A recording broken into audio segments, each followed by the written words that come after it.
C'est clair qu'on est tous pressés de passer au digital pour nos collaborateurs. On est pressés, effectivement, pressés parce qu'on a envie, pressés aussi parce que le monde nous y amène, pressés parce que nos clients nous le demandent et que parfois ils nous renvoient effectivement l'image de systèmes un peu dépassés qu'on peut avoir dans nos organisations et qu'il est temps de changer.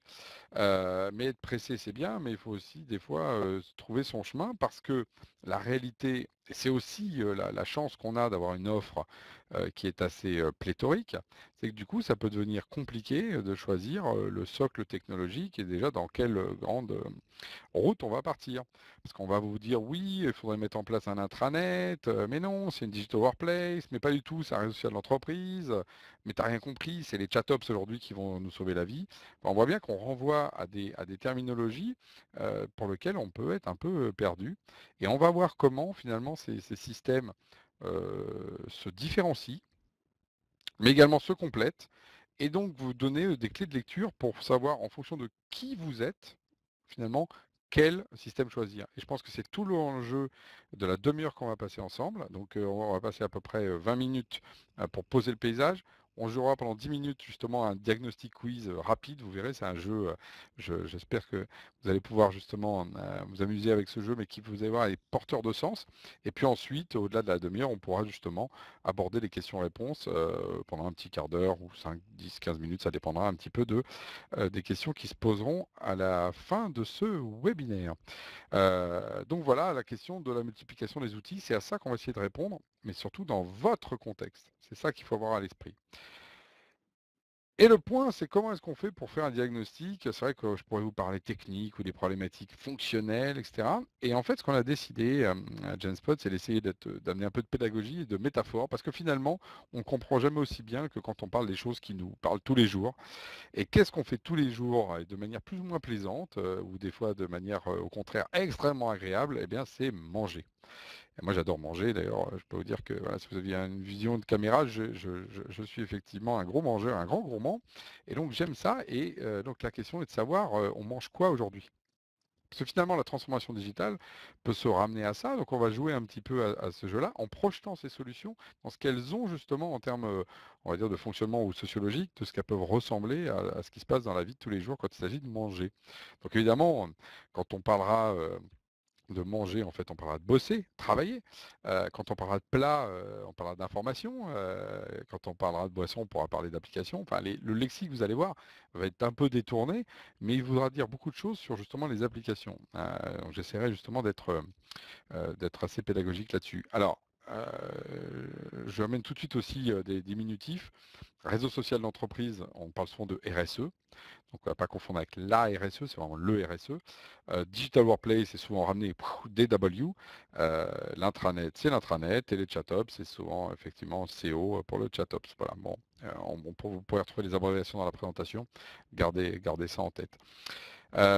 Et donc, si vous en êtes d'accord, c'est parti. On va commencer par effectivement la première métaphore, celui donc du chat-ops.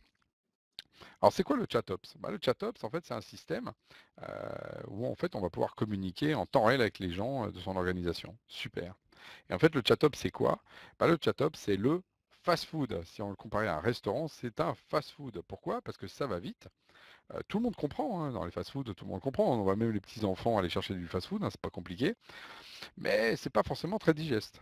Voilà. Alors voilà, on voit bien qu'à chaque fois les systèmes, hein, on le verra pour les autres, ils ont leurs avantages, mais ils ont aussi leurs inconvénients ou les problématiques qu'ils peuvent amener dans votre organisation.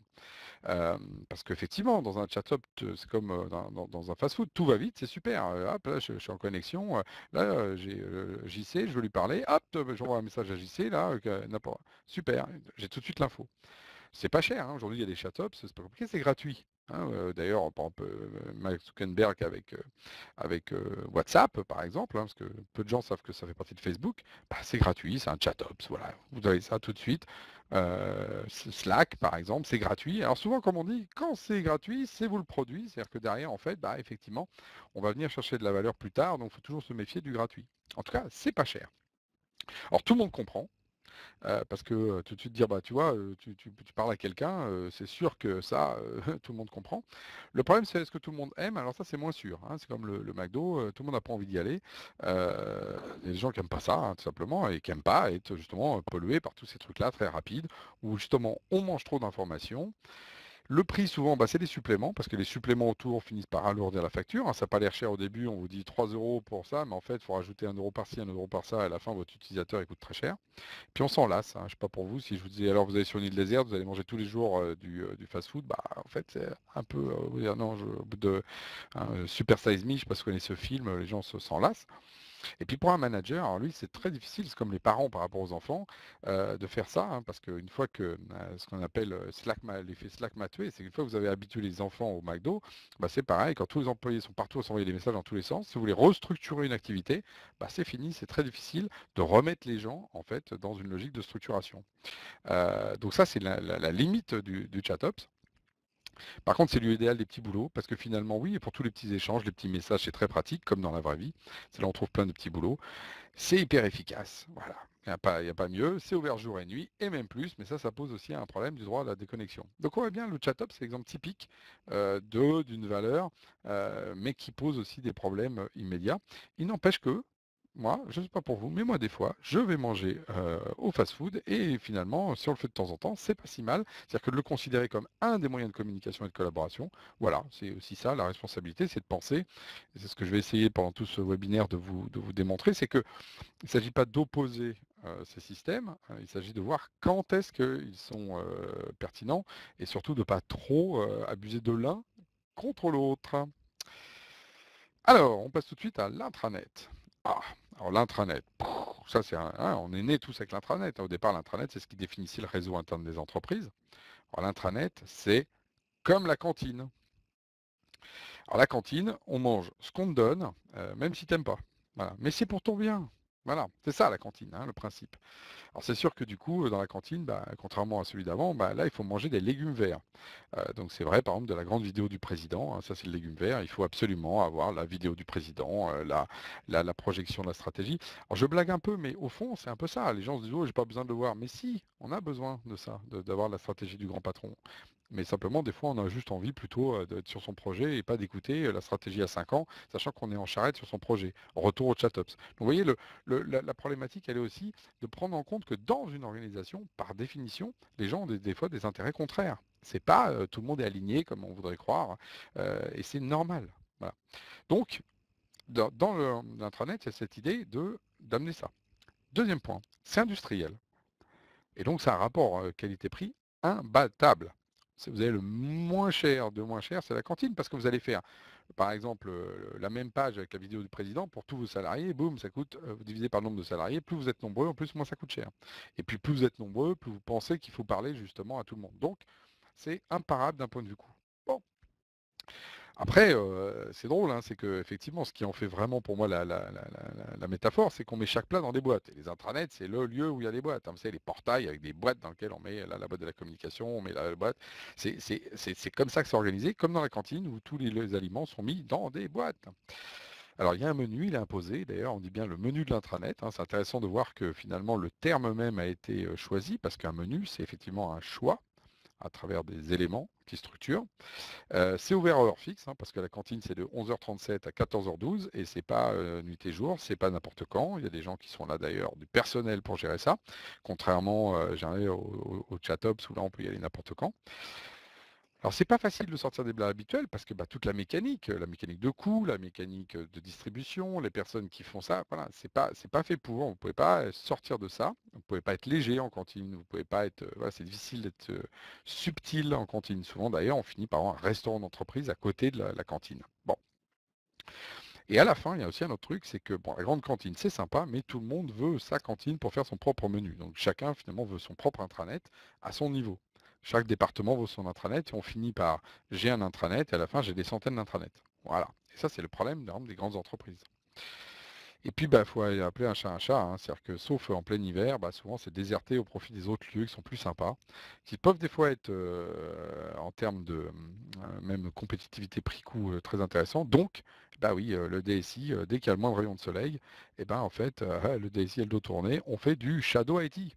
on ne va pas à la cantine, on installe un système. Et ça, c'est le propre aussi des cantines qui ne sont pas forcément au top. C'est pour ça que les intranets, effectivement, il ne faut pas qu'ils soient trop vieux, hein. Et dans le monde numérique, eh ben, ça c'est un des problèmes. Le monde numérique, il va, moi je compte en années chien, c'est-à-dire je multiplie par 7.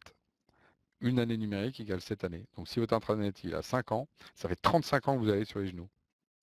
35 ans, une voiture qui a 35 ans, c'est une vieille voiture, vous voyez. Donc le problème de l'intranet, c'est qu'il faut effectivement aussi le rénover très souvent. Et par contre, il y a un truc sympa, c'est que ça nous rappelle notre enfance, l'intranet, parce que justement, c'est le côté rassurant, où on s'occupe de nous, qu'il y a quelqu'un qui nous dit ce qui est bon pour nous, les fameux haricots verts et tout. Donc, il y a quelque chose de ce rapport à l'information. On a besoin, à un moment donné, d'avoir des gens qui nous disent, voilà ce qui est important, voilà ce qui est moins important. Et il ne faut pas dénier ça non plus. La toute-puissance individuelle, c'est une chose, mais que le collectif en monnaie amène de l'intelligence, ben, il faut le reconnaître. Et ça, on le voit bien aujourd'hui dans les réseaux sociaux, grand public. On a besoin à nouveau d'une autorité, de donner du sens à l'information. Donc on voit bien que l'intranet, il répond à des besoins assez profonds, et c'est bien pour ça que c'est le plus ancien des outils et qui est toujours là, mais qui a été obligé de laisser de la place aux autres. Et oui, tout le monde ne va plus à la cantine, il faut laisser de la place au ChatOps, on en a parlé. Et puis on arrive sur les suivants, le réseau social d'entreprise et la digital workplace, on y arrive. Alors, je vais prendre un tout petit peu de... Justement, j'ai le droit quand même alors, généralement à la sortie de la cantine, on a le droit à un petit café. C'est ce que je viens de faire. Et donc c'est parti, je passe à la suite. Et oui, mon café. Mon café, où est-ce que je vais le prendre? Eh bien, évidemment, dans le réseau social d'entreprise. Alors, le réseau social d'entreprise, donc je rappelle, c'est un système qui est apparu, on va dire, il y a à peu près maintenant une dizaine d'années. Et entre la fin de la cantine et mon café que j'ai pris pour aller prendre mon café à la brasserie PMU du réseau social d'entreprise. Et voilà ce qui sans doute m'est arrivé. Donc c'est reparti. Alors, euh, le RSE, c'est effectivement la brasserie PMU. C'est quoi? C'est le truc qu'on peut y venir de temps en temps. Certains viennent d'ailleurs pour jouer, d'autres pour manger, d'autres sont des piliers de bar. Donc en fait, le réseau social d'entreprise, c'est un endroit où on va avoir beaucoup d'activités différentes. D'abord, c'est très convivial parce que c'est les interfaces du réseau social d'entreprise sont plus conviviales que celui de l'intranet. Par contre, on trouve de tout au comptoir. C'est-à-dire que là où l'intranet structure les données, bah, on va avoir des données publiées par les gens, donc par définition, des fois, qui sont plus ou moins, j'ai envie de dire, pertinentes pour les autres, ou voire même qui débordent même au tout début du RSE, il y a une dizaine d'années, on avait des gens qui l'utilisaient plutôt dans une logique perso, c'est-à-dire pour parler, par exemple, des sujets perso à l'intérieur de l'entreprise. Donc effectivement, des fois, dans les RSE, en particulier les gouvernances, ne savaient pas si on était là pour jouer ou pour manger sérieusement. Bon, ça c'était un grand sujet qu'on avait à Genspot, parce que nous on est venu plutôt de cette histoire au début. Il fallait qu'on explique aux gens, mais si, dans les réseaux sociaux d'entreprise, on est là pour l'entreprise, on n'est pas là juste pour justement parler du week-end. Bon, alors le menu change beaucoup en fonction de l'humeur du patron, c'est-à-dire que le community manager et plus généralement les animateurs de groupe ont une fonction importante, c'est-à-dire que s'ils sont actifs, bah, le réseau est actif, s'ils ne sont pas actifs, le réseau ne l'est pas. Donc en fait, le RSE est souvent le reflet de l'activité de collaboration d'entreprise. Là où l'intranet est le reflet de la communication interne de l'entreprise. Vous voyez, c'est pas la même chose. Plus il y a de monde, par contre, plus les gens viennent. C'est l'effet boîte de nuit, parce que si à un moment donné, par exemple, vous avez mis en place dans votre réseau social une logique de questions-réponses pour que les gens s'entraident, bah, s'il y a beaucoup de gens qui viennent s'entraider, bah, ils vont venir de plus en plus. Et plus il y a de gens, plus il y a de gens. Donc il y a un effet d'entraînement et de réussite de mettre tout le monde. Ce qui n'est pas le cas de l'intranet. L'intranet, il est là, après l'élu, il n'est pas lu, il est toujours là. Bon. Ni du chatops. Le chatops, vous parlez à une personne. Donc, si deux personnes parlent beaucoup, les deux, elles sont contentes. Elles n'ont pas besoin de la terre entière pour que ça fonctionne. Donc on voit bien que le RSE, d'ailleurs, c'est plus compliqué à mettre en place, mais par contre, comme une boîte de nuit, une fois que ça marche, c'est génial. Parce que là, par contre, il y a de l'activité et il y a du business. Bon, c'est souvent à taille humaine pour manger, hein, une brasserie PMU, c'est pas trop grand, c'est pas trop petit non plus. On n'est pas juste chez soi, comme dans le chatops, avec une autre personne. On n'est pas non plus des centaines de milliers, donc noyés comme dans une cantine, on est entre les deux. Par contre, on est un peu perdu dans la salle parce que voilà, c'est pas comme l'intranet, c'est pas bien rangé. Et puis comme c'est pas juste individuel, bah, des fois on ne sait pas quel collectif a été mis. Et la gouvernance étant distribuée, bah, des fois on ne sait pas comment ça se passe. Bon. On peut aussi prendre du fast-food, parce qu'on peut aussi prendre du coup du fast-food dans le dans le RSE, c'est ça qui est étonnant. Et c'est mieux que la cantine, mais c'est plus cher. Et oui, parce qu'il faut un peu plus, du coup, d'implication.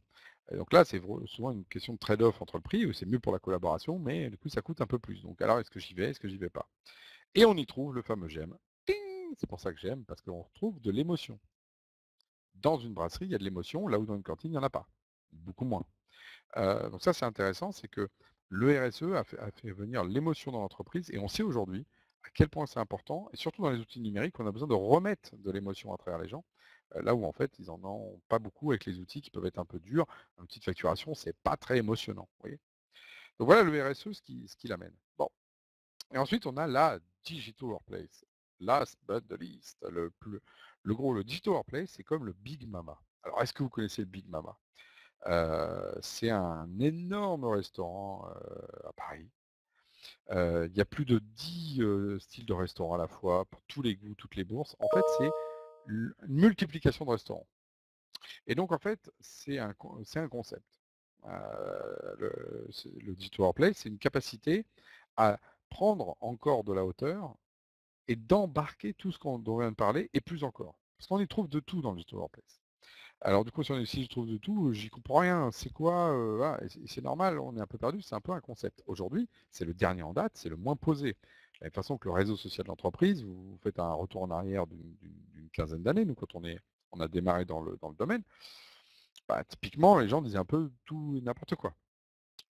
Aujourd'hui, c'est très clair, ce qui est la partie sociale et ce qui ne l'est pas. Donc c'est pareil pour le digital workplace aujourd'hui, on englobe plein de choses. Si vous allez parler, par exemple, à des gens qui sont, des constructeurs d'immeubles. Récemment, j'étais dans une conférence où, voilà, et les gens disent: «Bah oui, moi je fais des digital workplace». «Ah bon?»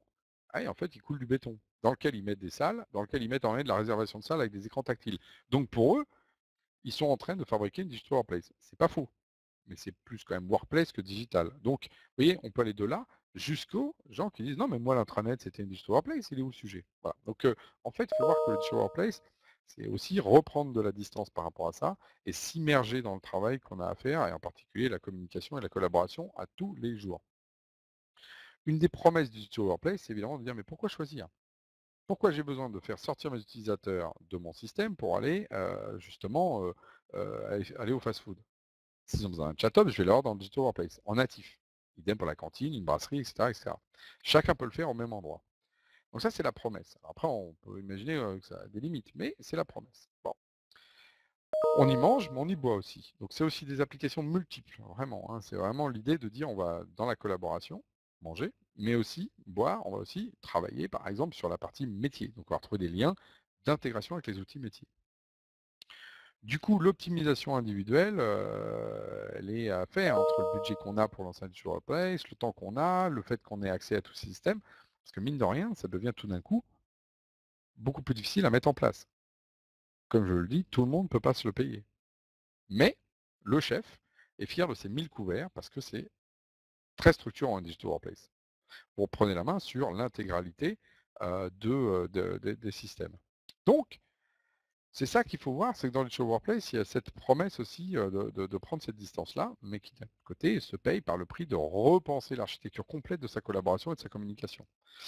Et en évitant, c'est ce que fait, là par exemple le Big Bama, si vous pouvez y aller, vous verrez bien, de mettre ça dans un seul fournisseur. Donc souvent le digital workplace, c'est à la fois un fournisseur central, mais qui va en amener d'autres. Bon, ça fait que du coup, tout le monde ne peut pas se payer, mais tout le monde a envie d'en profiter.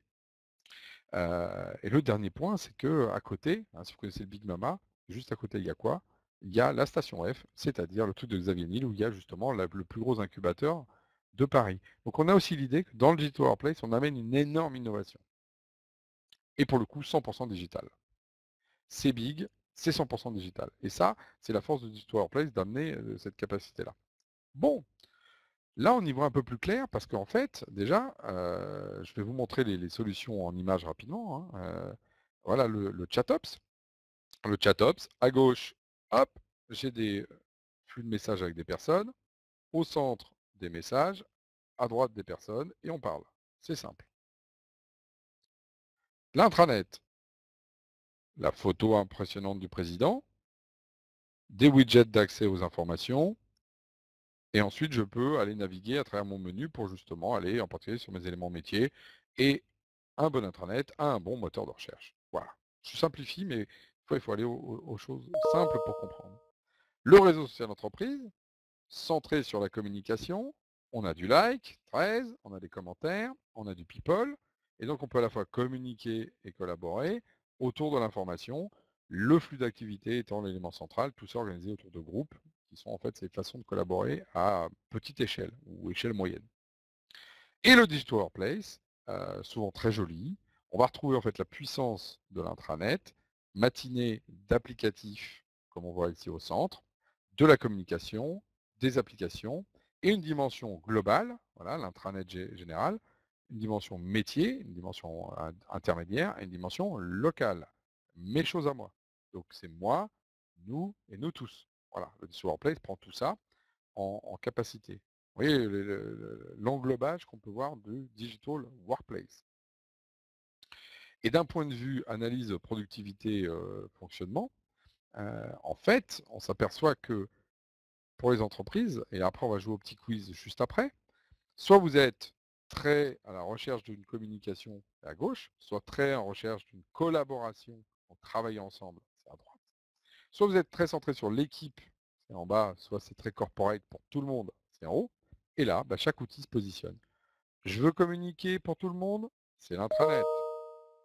Je veux communiquer en local, en équipe très vite, c'est le ChatOps. Je veux collaborer en équipe, on va trouver des outils de type Task Management. Là, c'est ce qui n'est pas aujourd'hui dans la présentation, c'est qui est une autre famille de tout ce qui tourne autour des gestions de projets agiles. Au centre, le RSE, et c'est pour ça qu'il a eu un tel succès, c'est qu'il peut servir un peu pour l'équipe, un peu pour le corporate, un peu pour la com, un peu pour la collaboration. Donc en même temps, il n'est pas très marqué, mais par contre, il sait tout faire, c'est un couteau suisse. Et puis, pour une collaboration globale, vous avez la Digital Workplace qui englobe tout ça. Voilà. Donc à partir de là, votre trajectoire, elle dépend de ça, et c'est là où vous allez déterminer qui vous êtes. C'est ce que je vous propose de faire de ce pas. Alors, on va jouer à un petit quiz. On a 5 minutes pour jouer au quiz. Donc justement, ça va obliger à aller très très vite. Et je vais vous poser des questions, vous allez voir, et je vous propose de prendre un truc incroyable, hein, ça s'appelle un papier et un crayon, vous devez avoir ça autour, ou vous faites ça dans le digital, comme vous le voulez. Et on va mettre des points sur nos 4 animaux fantastiques, le baissière qu'on a vu, c'est-à-dire soit sur le réseau social d'entreprise, soit sur le ChatOps, soit sur l'intranet, soit sur le Digital Workplace. Vous mettez les petites initiales, 4 lignes comme ça.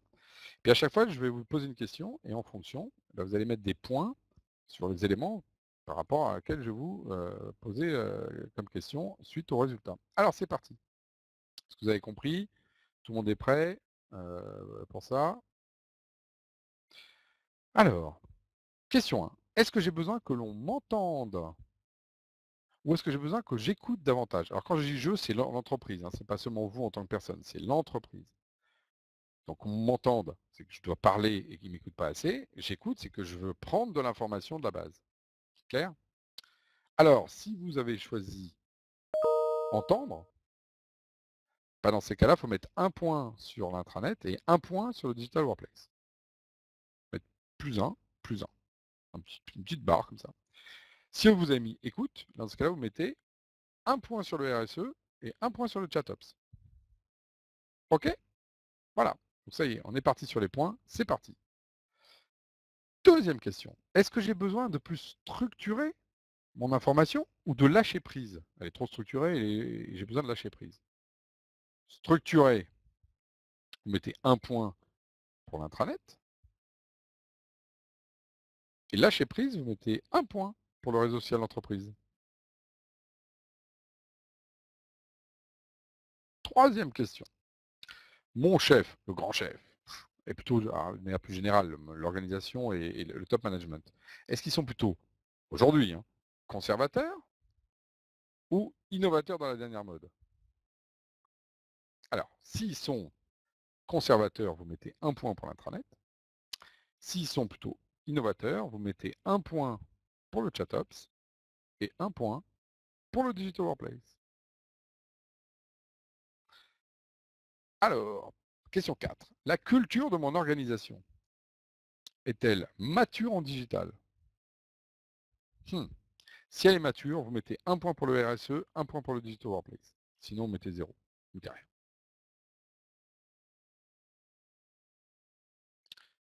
Question 5. Est-ce que j'ai du budget pour accompagner le changement au sein de mon organisation? Ou est-ce qu'on me dit: «Non, non, tu mets en place ces outils et c'est tout»? Si vous avez du budget, vous mettez un point, pour le RSE et un point pour le Digital Workplace. Si vous n'avez pas de budget, vous mettez un point pour l'intranet et un point pour le ChatOps. Question 6. Mes outils métiers, alors de tout ce qui est ERP, facturation, CRM pour les commerciaux, etc., sont-ils déjà dans le cloud? Cloud. Alors si vous ne savez pas ce qu'est le cloud, vous mettez non. Si c'est déjà dans le cloud, c'est oui. Et si c'est oui, vous mettez un point pour le Digital Workplace et un point pour le RSE. 7. Le document est-il un élément important dans mon organisation? Eh oui. Ben, si c'est oui, mettez un point pour le RSE et un point pour le Digital Workplace. 8. Quels outils présentés dans cette présentation ne sont pas utilisés au sein de votre organisation? Et vous mettez un point de plus pour chaque outil que vous ne possédez pas. Eh oui, vous voyez l'idée qu'il y a derrière. Question 9. Quels outils présentés toujours dans cette présentation sont déjà utilisés dans votre organisation? Et là, vous mettez un point aussi. Alors les deux, c'est intéressant, c'est paradoxal. On met plus un, mais parce qu'en fait, c'est soit vous avez un besoin d'évolution, soit l'autre. Vous avez un renforcement de votre existant, et les deux sont vrais. Alors, là aussi, souvent on les oppose, mais les deux sont vrais. Et le 10. Parmi les outils que vous avez déjà, lequel vous ne souhaitez plus utiliser? Et là, vous enlevez un point par utiliser que vous ne voulez pas utiliser, vous ne voulez plus utiliser. Bon. Et alors là, tadadam! Voilà, ça c'est le système de points, vous l'aurez après dans la présentation. Le verdict. Alors le verdict, c'est important de savoir, c'est si vous avez plus de 5 points ou plus sur un des outils, bah, très clairement, ça y est, c'est que vous êtes mûr. Il faut foncer parce que la compétition dans le monde digital n'attend pas. Aujourd'hui, les outils, arrivent par vagues et amènent justement l'innovation en parallèle de l'innovation d'usage attendue, dans la transformation digitale de vos entreprises. Donc par exemple, aujourd'hui, effectivement, le fait, de ne pas avoir une collaboration de type RSE et cetera, ce serait par exemple dommage. De ne pas avoir d'outil de communication instantanée, ce serait dommage. De ne pas avoir un outil de structuration documentaire, ce serait dommage. Donc si vous avez 5 points et que vous n'avez pas, foncez, il faut avancer et vous allez avoir la chance d'avoir justement, de prendre de l'avance. Or aujourd'hui, l'avance, c'est la compétition, c'est la réussite. OK. Et puis c'est aussi le plaisir aussi d'être dans le monde digital, pour les collaborateurs. Vous avez entre 3 et 5 points. Alors là, vous êtes en phase de réflexion. Donc là, ça veut dire, vous jetez pas tête baissée, heu, lancez plutôt des pilotes. Voilà. Aujourd'hui, la chance sur aujourd'hui de tous ces outils, c'est qu'on peut lancer des tests, on peut lancer des pilotes, ça se fait en ligne. Vous avez après des gens qui peuvent vous aider là-dessus. Vous avez même nous, Genspot, on fait même de l'accompagnement de pilotes, c'est-à-dire sur nos outils, pour dans des périmètres plus réduits, sur des temps courts, démontrer qu'il y a de l'intérêt ou pas et de voir jusqu'où on peut pousser le système. Et qu'il vaut mieux effectivement pas se jeter tête baissée. Ça, nous, on est vraiment là-dessus, plutôt prudents là-dessus. C'est-à-dire que s'il n'y a pas une maturité managériale ou une maturité d'usage, il faut tester, voir où on en est, et là, pour le coup, pour avancer. OK. Alors si vous avez moins de 3 points sur tous les outils, bon, dommage pour les éditeurs de solutions que nous sommes, ça va être triste pour nous, mais surtout, il va falloir patienter parce qu'en fait, c'est que votre organisation n'est pas prête, peut-être, je dis attention à ne pas prendre trop de retard parce que peut-être qu'il y a plein de raisons rationnelles pour dire: «Oui, mais non, mais nous on a déjà un système, il n'y a pas besoin de ci, il n'y a pas besoin de ça» et encore une fois, l'idée justement d'être toujours, up to date, c'est une chose, mais par contre, on prend vite du retard dans le monde digital et quand il faut après le rattraper, ça peut faire très mal parce qu'on peut se retrouver effectivement, dépassé par, tout simplement, des concurrents qui, eux, ont pris une accélération digitale qui fait que vous ne comprenez pas comment ils font pour sortir, Nous, on a des cas autour de nous, hein, des produits 4 fois plus vite que vous, avoir moins de retours clients négatifs. Enfin, et on se dit: «Mais c'est quoi le miracle?» Bah, le miracle, c'est parce qu'ils ont mis en place, une transformation digitale interne qui fait que, bah, leurs collaborateurs sont plus rapides dans toutes les prises de décision aujourd'hui qu'on a besoin dans le monde. Voilà. Donc, donc vous voyez un peu le message aussi, que fait passer Genspot à travers ça. Nous, en tant qu'éditeur de solutions, nous, on est sur le long terme avec nos clients. Donc moi, des clients qui ne sont pas matures sur un produit, nous, on a 85 applications à l'intérieur de la plateforme Genspot. Donc, nous, l'idée, c'est de leur fournir justement le temps long. Leur dire, vous avez le temps d'avancer pour justement choisir le bon moment pour aller mettre. euh, Nous, par exemple, là, on a des clients qui n'avaient pas déployé le ChatOps, le messagerie instantané dans Genspot pendant 4-5 ans, et là, ils l'ont fait. Voilà, c'est pas le day one qu'il faut tout mettre en route. Ça fait partie aussi de la proposition de valeur de Genspot, de se différencier en donnant un chemin d'aller vers ça. Donc la maturité, donc le petit quiz, et relisez-le à tête reposée, vous verrez ce qu'il y a derrière. On pourra d'ailleurs échanger off là-dessus. Chacun des éléments sont des éléments sur lesquels nous on a travaillé pour voir les réussites des projets. Le fameux soutien du top management, le budget, d'être conservateur ou pas, le fait de vouloir avoir une approche plutôt documentaire. Voilà. Tous ces éléments-là sont des éléments qui vous flèchent tout de suite vers des systèmes par rapport à la réussite de votre projet. Donc nous, on est là de toute façon pour vous aider dans cette démarche-là, parce que c'est du temps long, hein. Dans une organisation, surtout de taille importante, c'est du temps long, il ne faut pas le mésestimer. Les outils, paradoxalement, se mettent en place en 3 minutes, hein. Vous pouvez lancer un Genspot, une Digital Workplace en 3 minutes, là en live, là, pendant qu'on est en train de discuter, vous tapez Genspot et c'est gratuit là-haut, hop, hop, hop, vous allez lancer ça. Le déploiement dans une entreprise de 3000 personnes, 30 000 personnes, 300 000 personnes, elle ne prendra pas 3 minutes. Voilà, faut avoir il y a bien que dans les startups qu'on peut lancer en 3 minutes, dans les boîtes plus importantes, il faut prendre son temps et ça dépend de votre maturité. Vert, orange, rouge, et votre maturité définit votre vitesse de choix. Donc, vous voyez, c'est un, quel menu choisir, et donc pour pas manger que du McDo le matin ou toujours une cantine qui n'est pas toujours agréable.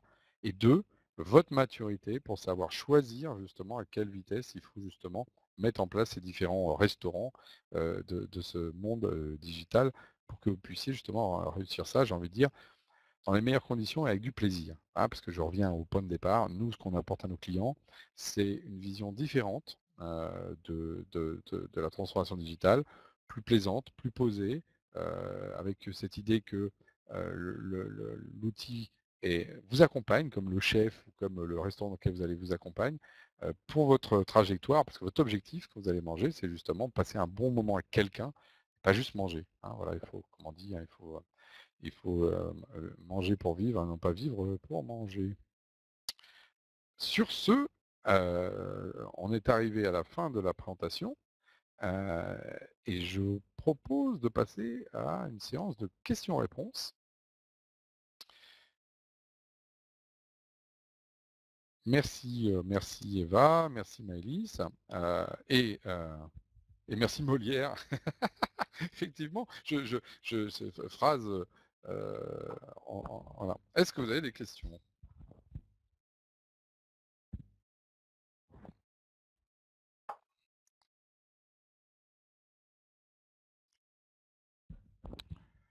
Alors,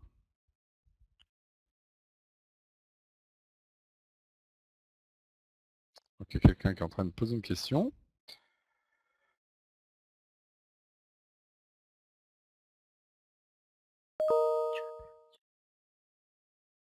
Ah, Marie-Nicole, pardon, j'avais pas vu la question.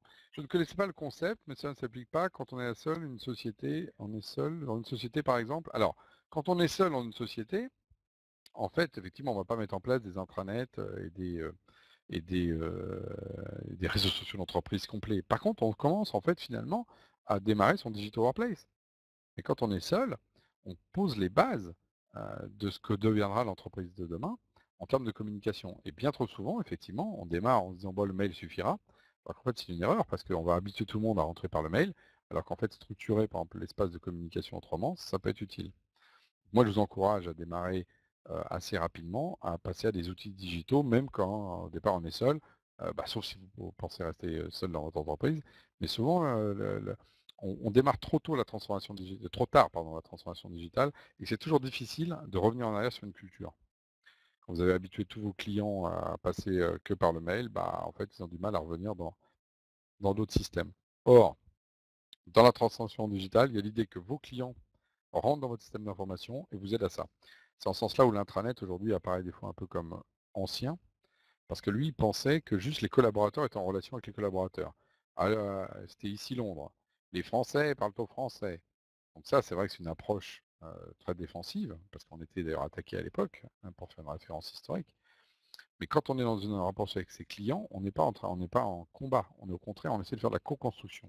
Donc là, les réseaux sociaux d'entreprise, par exemple, et la Digital Workplace amènent très souvent l'idée que on va intégrer, par exemple, son écosystème à l'intérieur pour travailler. Et ça change tout en termes de perspective.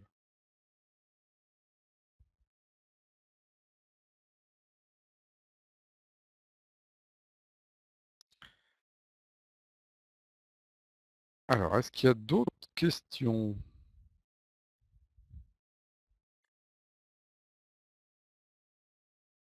Regardez, Séverine, Lise,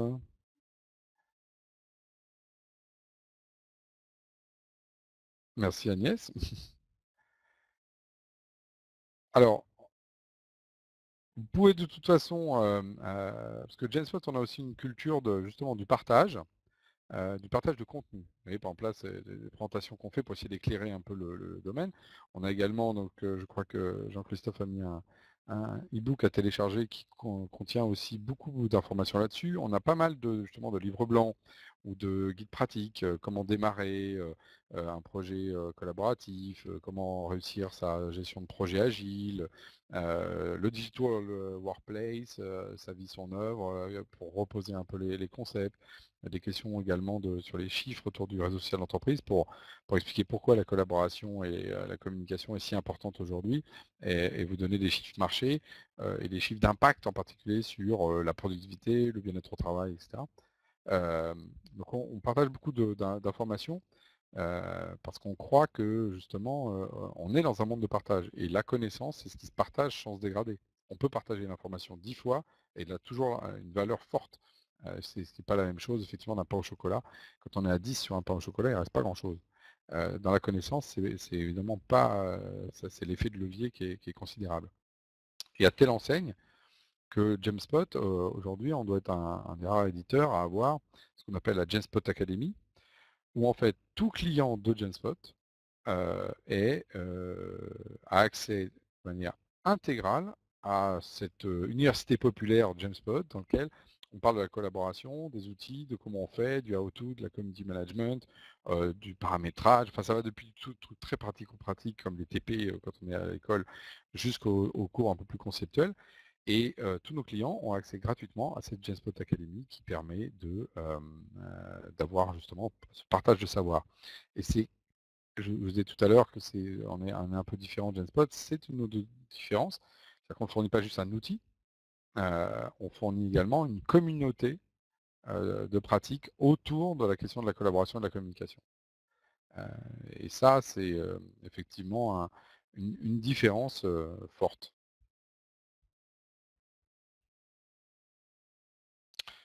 Alors, je vois que Jean-Christophe nous envoie effectivement, je pense qu'il va nous parler.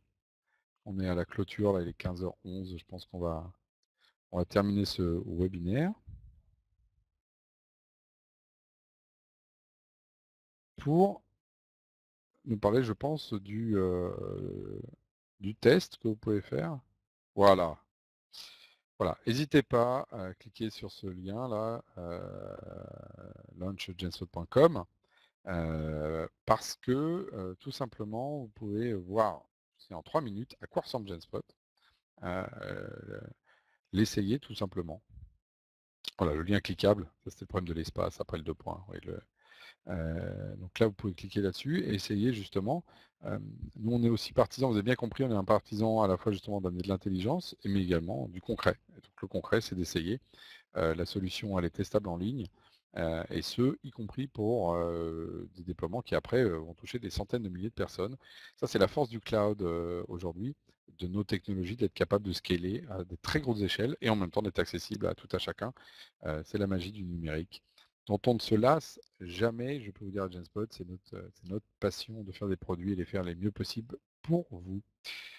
Voilà, bah, merci, il est temps de rendre l'antenne, comme on disait dans le temps, et j'ai 15h12 et j'ai Marie-Nicole qui nous remercie. Merci, au revoir, merci à tous.